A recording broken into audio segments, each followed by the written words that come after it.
Добро вечер и благослов Божи се разбира до сите оние кои што оваа вечер ќе не слушаат и ќе го слушаат гласот на нашиот Господ и Спасител Исус Христос. Всушност, кога зборуваме за гласот Божи, зборуваме за Светото Писмо, дека Бог преку Светото Писмо нам ни зборува. И сите овие емисиите Гласот на вистината, се темелат врз база на Словото на нашиот Господ и Спасител Исус Христос. Ја верувам дека ќе имаме една убава и благословена вечер, затоа што Господ е меѓу нас. Тој е дел од нас и се разбира, емисиите пред се за слава на нашиот Господ и Спасител Исус Христос. Така да, како што кажав, мене ми е мило и драго што можеме повторно да бидеме заедно, да го слушаме гласот Божи, затоа што Библијата е јасна и гласна. Кои се оние кои што го слушаат гласот Божи внимателно и се чувствителни на тој глас Божи? Библијата зборува за Христовото стадо, за оние кои што се озваа на Божјата порака и кажаа да. Така да, тие се оние кои што го слушаат гласот Божи и врваат, се разбира, по гласот на нивниот пастироначалник. Се разбира, зборуваме за исклучително многу важна тема.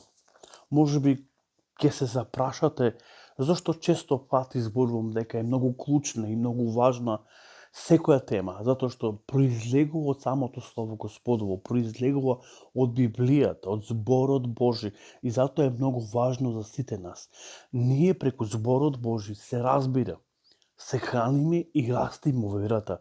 Затоа е многу важно, потребно, да се чита Библијата, да се чита Словото Господово, за да можеме на вистина да растиме. И затоа е дури важна емисијата која што ние ја имаме еднаш неделно, да се слуша и се разбира, да можеме преку самата емисија и самата емисија да донесе благослов врз нашиот живот, водство врз нашиот живот, но исто така и да можеме, се разбира, да растиме во верата. Зборуваме, како што реков, за исклучително многу важна тема. Тема која што е со многу прашања, икс прашања.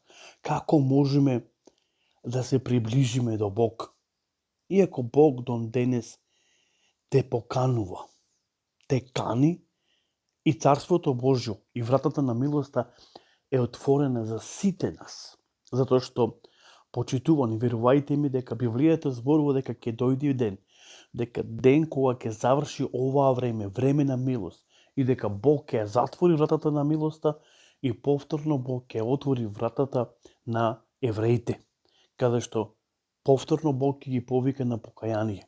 Затоа, тука е нашата шанса и затоа додека е времето, додека е вратата отворена, ајде да го слушнеме гласот Божи и да едноставно кажеме да, Господе, еве не. Тука сме, затоа што Библијата зборува дека денес дојде спасение во твојот дом. Не да размислуваш за утре, можеби ќе нема толкаво време. Затоа реков, сега е таа можност каде ние можеме заедно да го отвориме нашето срце и да го поканиме Спасителот, затоа што тој сите не љуби, затоа што тој сите не сака, затоа што Бог го испрати Исус Христос, Синот Божи, кој дојде на овој свет, да се жртвува, да го даде својот живот за сите нас. Тој не направи исклучоци, туку тој се жртвува за сите нас. И тој ден денес пред Бог Таткото не застапува сите нас. Сите оние кои што се разбира, ќе го повикаат и ќе го побараат името Негово. Еве што ни е запишено во Матеј 11 глава. Значи, читаме Матеј 11 глава, може да отворите ако имате со вас Библија. Ќе читаме од 28 па се до 30. И еве што ни вели Словото Господово.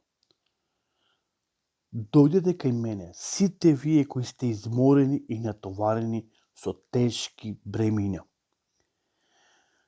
Јас ќе ве одморам. Земете го мојот јарем на себе и дозволете ми да ве научам. бидејќи сум јас нежен и кроток по дух, и тогаш вашите души ќе се успокојат. Јаремот мој е лесен, како што е лесен и товарот што јас ви го давам. Повторно гледаме на отворена врата.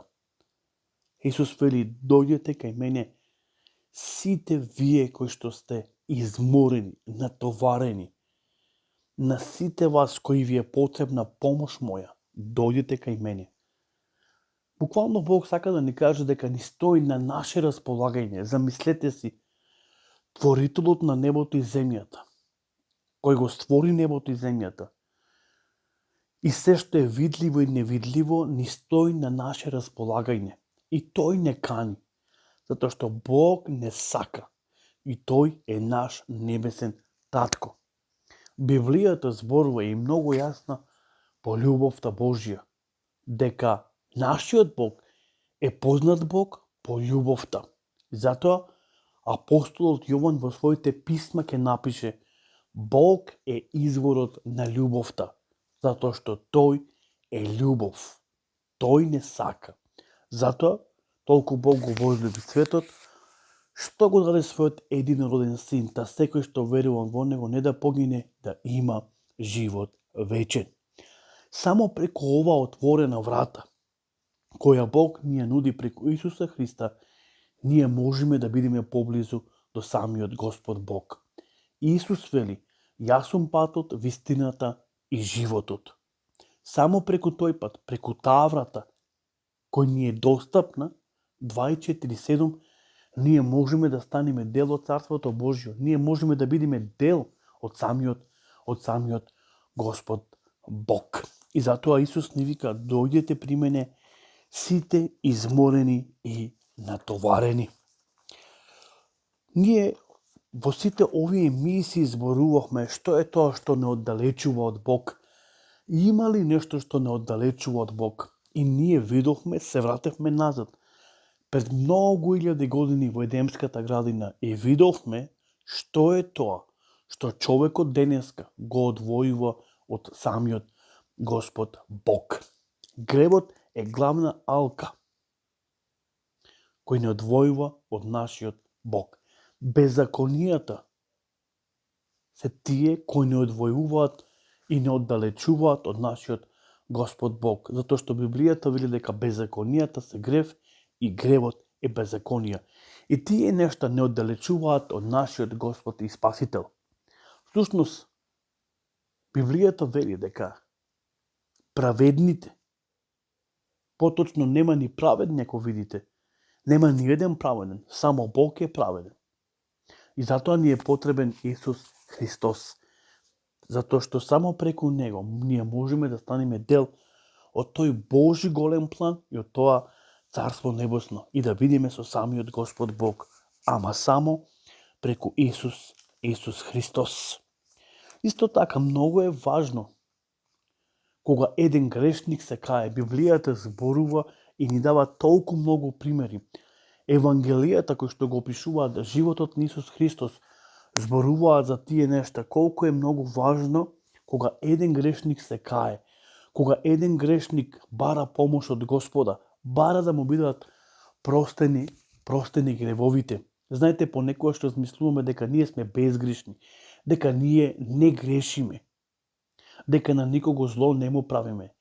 Но никој не може да забележи дека сите ние сме во грев родени. Така сме ние зачнати. И ние имаме грешна природа. Затоа ни е потребен Господ Бог. Соломон вели, дали е возможно да се роди од нечист чист? Дали е возможно? Тоа е невозможно нешто. И затоа нас ни е потребен Бог. Зборуваме како што и минатата служба зборувавме за една многу важна тема. Тема која се вика покаяние. Може би многу често пати сме слушале оваа тема, сме го слушале овој збор покаяние. Јас сакам овој библиски термин, кој што често пати на многу мина од нас ни станува дури и нејасен што е тоа покаяние. На оригиналниот збор грчки метаноја значи да се свртиме, на 180 степени. Тоа значи покаяние. Да донесеме покаяние и да го свртиме нашиот живот. Со самото покаяние, со самото свртување за 180 степени, ние не само што бараме прошка од Господа, туку ние стануваме дел од самото Негово царство. Ние стануваме поблизу до самиот Господ Бог. Значи, покаянието е чекор кој не носи до самиот Господ Бог и ни гарантира Царство Божјо. Затоа што Бог е пријател на грешниците. Исус Христос за тоа зборува дека Тој е пријател на грешниците и дека Тој дојде да ги повика на покаяние грешниците, ама не и праведниците. Зошто? Затоа што праведниците немаат потреба од каење, туку грешниците имаат потреба од каење.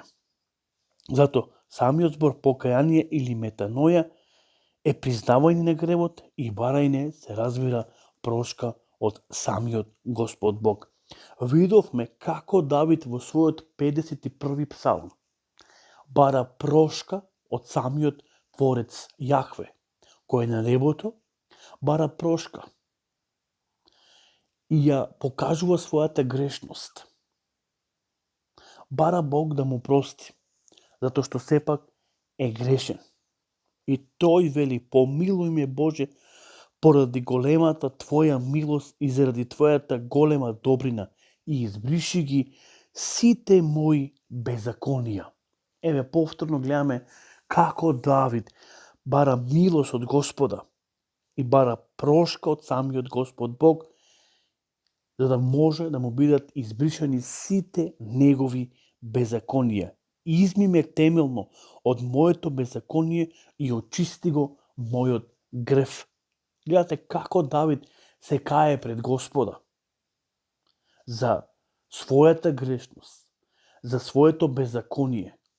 Тој бара од Господ прошка и бара да биде и чистен, измијан темелно и сите негови беззаконија да бидат очистени. Зашто престапите мои ги знам и мојот грев е секогаш пред мене. Внимавајте, мојот грев е секогаш пред мене и тој е дел од мојот живот. Беззаконијата се дел од мојот живот, затоа што реков дека беззаконијата се грев и гревот е беззаконие. И затоа Давид, согледувајќи го својот грев, сите многу добро знаеме што направил Давид и зошто го напишал овој покајнички псалм. Но сепак Давид, инспириран преку Духот Свети, го напишал овој псалм во голема тага и агонија. И затоа овој псалм е покајнички грев, покајничка молитва, каде што бара прошка од самиот Господ Бог.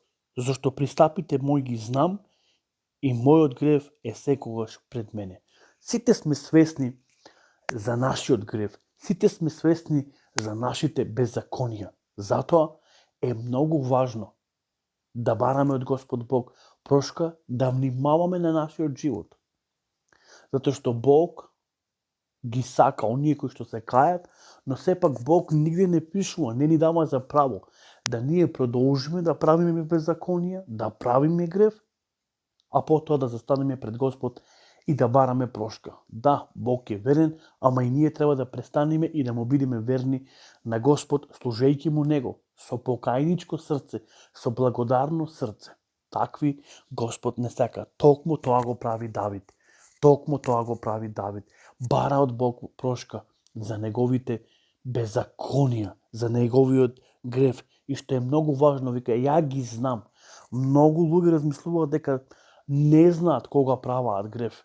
Ве молам, почитувани слушатели, кога правиме грев, кога правиме беззаконија, кога правиме работи кои што не се долични ниту пред луѓето, а најмалку пред Бог, свесни сме сите ние.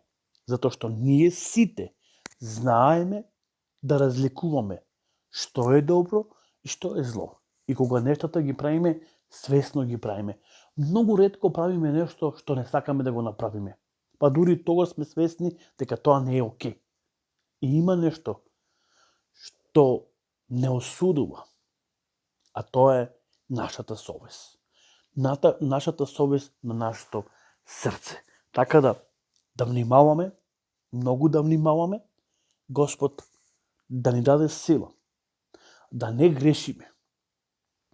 Затоа што грешењето доаѓа прво од мислите. Грешиме дури кога зборуваме, па и дури кога правиме нешто. Затоа Библијата вели дека ќе одговараме пред Господ за нашите мисли, зборови и дела.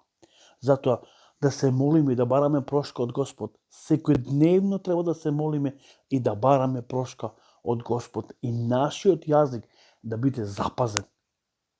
Бог да стави ангел чувар, за да внимаваме се што ние навистина изборуваме. Така да Господ со вас нека биде, имајте убава благословена вечер и се разбира се слушаме до наредната емисијата Гласот на вистината. Како поблизу до Бог, што е потребно за моите беззаконија и како да бидам дел од тоа Царство Божјо. Овие емисии се посветени на Бог и точно ќе видиме преку Словото Господово, како можеме да бидеме до Бог. Не дека ние ќе станеме совршени. Никој не е совршен, никој не е добар. Само Бог е добар и само Тој е совршен. Но дава Библијата упатства. Таа има чекори како да внимаваме и кои чекори да ги преземиме, за да не биде сепак добро. Така, имајте убава седмица, Господ нека биде со вас и Бог нека ве благослови. Се слушаме, како што кажав, наредната емисијата Гласот на вистината. Пријатно и убава ноќ.